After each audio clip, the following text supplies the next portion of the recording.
Good morning प्यारे बच्चों। जैसा कि आप जानते हैं कि इस बार टर्म 1 में सीबीएसई में पेपर का पैटर्न चेंज कर दिया गया है और एमसीक्यू के आधार पर प्रश्न पत्र बनाए गए हैं। हम उसी से संबंधित ओएमआर शीट आपको किस प्रकार भरनी है आज ये जानकारी देंगे। सबसे पहले तो बेटा आप सभी ये जान लें कि ओएमआर के प्रत्येक बॉक्स के ऊपर निर्देश दिए गए होते हैं जिन्हें आप अवश्य पढ़ें और निर्देश के अनुसार ही कार्य करें। समझ न आने पर इन्विजिलेटर की मदद लें, गलत आपको नहीं भरना है। चलिए अब देखते हैं ओएमआर शीट।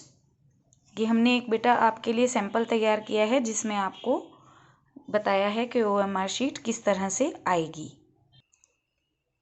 यहाँ सबसे पहले आपको रोल नंबर लिखना है अपना, और ये वाला जो कॉलम है ये आपको परीक्षा प्रारंभ होने से पहले भर लेना है।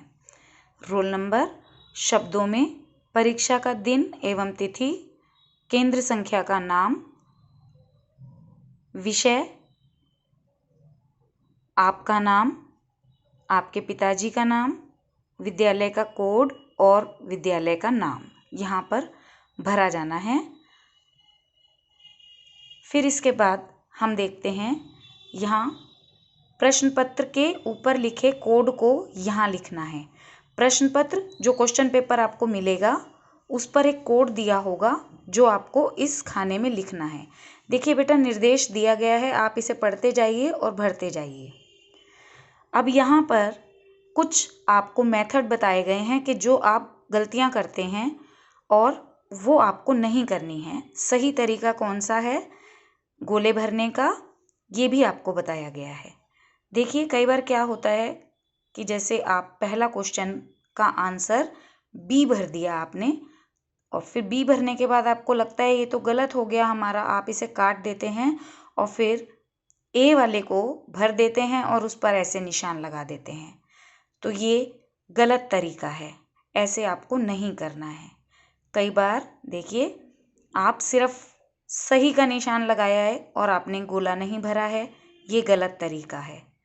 कई बार आपने 2 गोले भर दिए, ये गलती से भरा गया, लेकिन फिर आपको याद आया कि ये वाला सही था, आपने उस पर सही का निशान लगा दिया, ये भी गलत तरीका है। आधा गोला भर दिया, आपने आंसर दिखाने के लिए डी को खाली छोड़ दिया, ये भी गलत तरीका है। आपने एक को काट दिया है, दूसरा आपने भरा छोड़ा है, ये भी गलत तरीका है।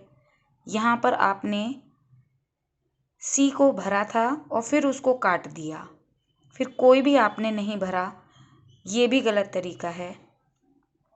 आधे गोले भरना ये गलत तरीका है। यहाँ कई बार हम भरते भरते छोड़ देते हैं और फिर जो हमारा सही आंसर होता है उसे भर देते हैं, तो भी ये उत्तर गलत माना जाता है, इसको काउंट नहीं किया जाता। तो ऐसी गलतियाँ आपको नहीं करनी हैं। सही तरीका आपका है, आपने पूरा गोला भरना है। जब आप पूरी तरह से सुनिश्चित हो जाएं कि यह इसका उत्तर है तभी आप उस गोले को भरें, अन्यथा जैसे छोड़ना है कोई ऑप्शन में है तो आप छोड़ सकते हैं इसको। चलिए अब हम कुछ और निर्देश पढ़ लेते हैं जो हमें जानना बहुत ज़रूरी है। देखिए पहले दिया गया है केवल नीले काले बॉल पॉइंट पेन का ही प्रयोग करें। तो ये आपको ज़रूर ध्यान में रखना है कि आप नीले और काले बॉल पॉइंट पेन का ही प्रयोग करें।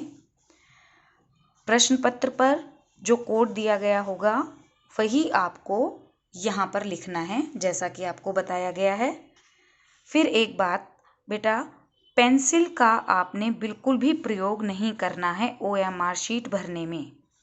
यदि आप पेंसिल का प्रयोग करते हैं तो उसे अनफेयर मीन्स माना जाएगा, अर्थात ऐसा माना जाएगा कि विद्यार्थी नकल करने के उद्देश्य से पेंसिल का प्रयोग कर रहा था और उसके खिलाफ, कैंडिडेट के खिलाफ कार्रवाई की जाएगी बेटा।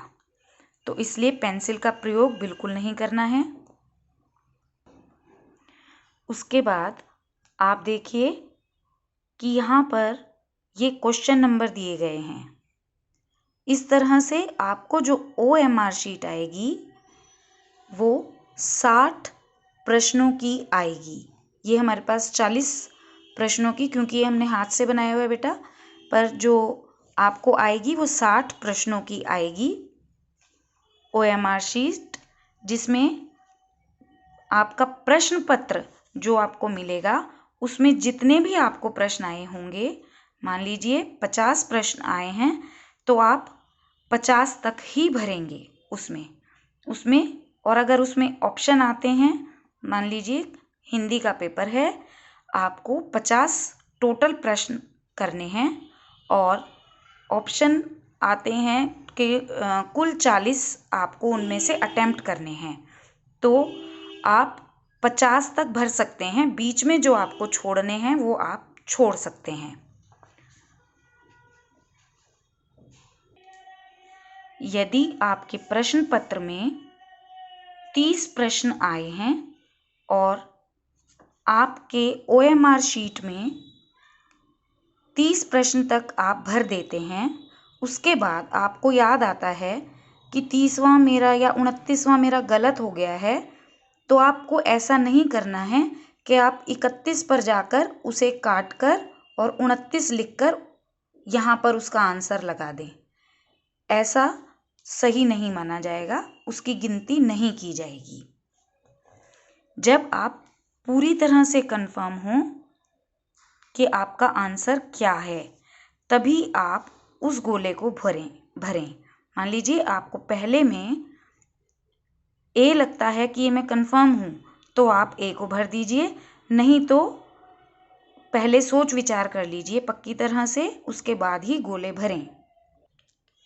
अब देखिए, मान लीजिए आपने दूसरे क्वेश्चन का रिस्पॉन्स यानी आंसर दिया है B, तो आप B को भर रहे हैं, पूरा भर देंगे और ये जो बॉक्स दिए हैं इसमें आपको जो गोला आपने भरा है वो आंसर नंबर आपको यहाँ लिखना है। जैसे आपने B भरा है तो आप B लिख देंगे। बेटा कई बार आप B का डंडा ऊपर का लगाना रह जाता है, या D जो है वो बिल्कुल ऊपर की डंडी नहीं लगाते हैं, तो वो A समझ में आता है। तो आप बिल्कुल सही स्पष्ट शब्दों में ही यहाँ पर ABCD जो भी आपका उत्तर होगा इस बॉक्स में ज़रूर लिखना है आपको। इस बॉक्स के अंदर जो भी आप लिखेंगे वही उत्तर सही माना जाएगा। अब देखिए, इस बॉक्स के बाद सेम क्वेश्चन नंबर जो है वो यहाँ पर भी लिखे दिखाई दे रहे हैं। इसमें आपको क्या करना है, यदि मान लीजिए आपको ऑप्शन दिए जाते हैं कि आपको 15 में से 10 क्वेश्चन करने हैं, तो आप 15 में से 10 क्वेश्चन करते हैं और बीच में मान लीजिए आपको चौथे वाला नहीं करना है, क्योंकि आपको ऑप्शन मिला है, चौथा आपको नहीं करना है, अटेम्प्ट नहीं करना चाहते, तो आप ये जो गोला है इसे भर देंगे। इसका मतलब है कि आपने यह प्रश्न अटेम्प्ट नहीं किया है। आप इसको तभी भरेंगे जब आपको वो क्वेश्चन अटेम्प्ट नहीं करना है। देखिए यहाँ पर स्टार बना है, तो इस स्टार का क्या मतलब है, यहाँ लिखा हुआ है राइट करेक्ट ऑप्शन, जो हमने आपको बताया कि बॉक्स में आपको सही ऑप्शन लिखना है जो भी है आपका।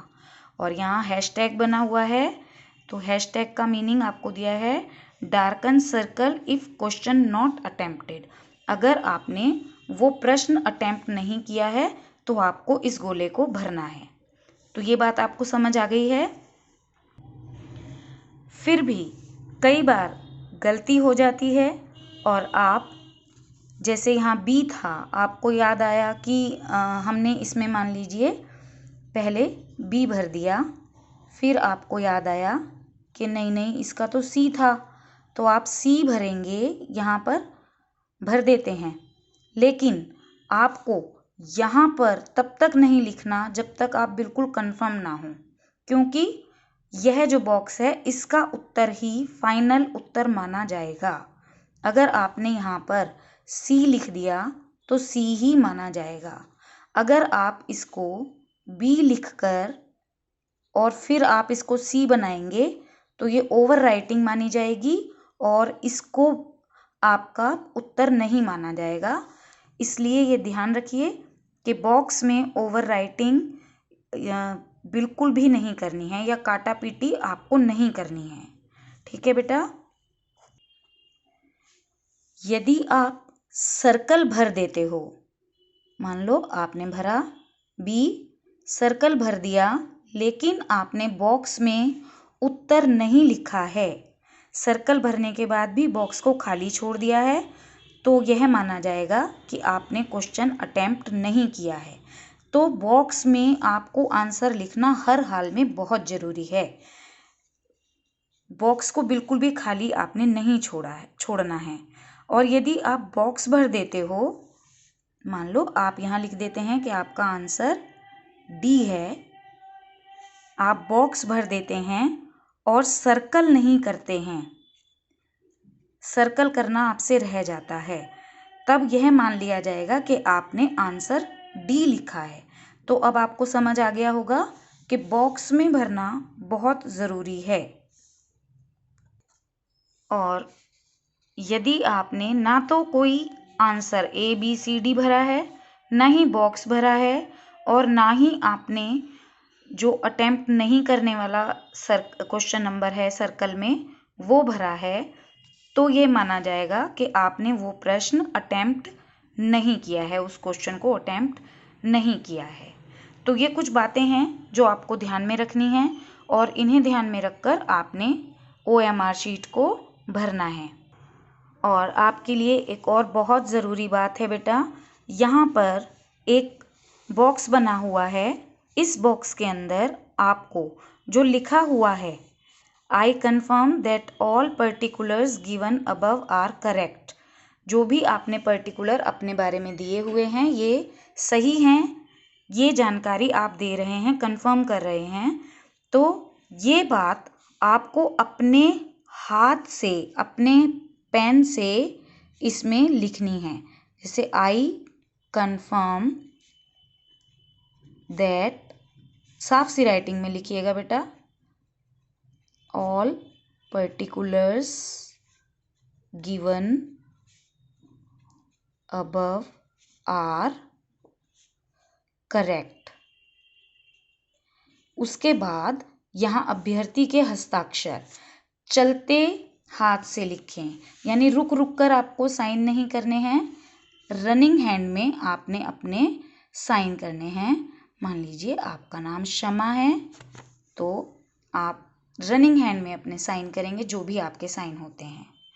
ये लिखना आपको हाथ से पड़ेगा। तो आपने OMR शीट में कुछ बातों का ध्यान में रखते हुए बिल्कुल सही सही जानकारी भरनी है, और कुछ समझ न आने पर आप अपने इन्विजिलेटर से सहायता लें, पर गलत बिल्कुल नहीं भरना है। थैंक यू बेटा।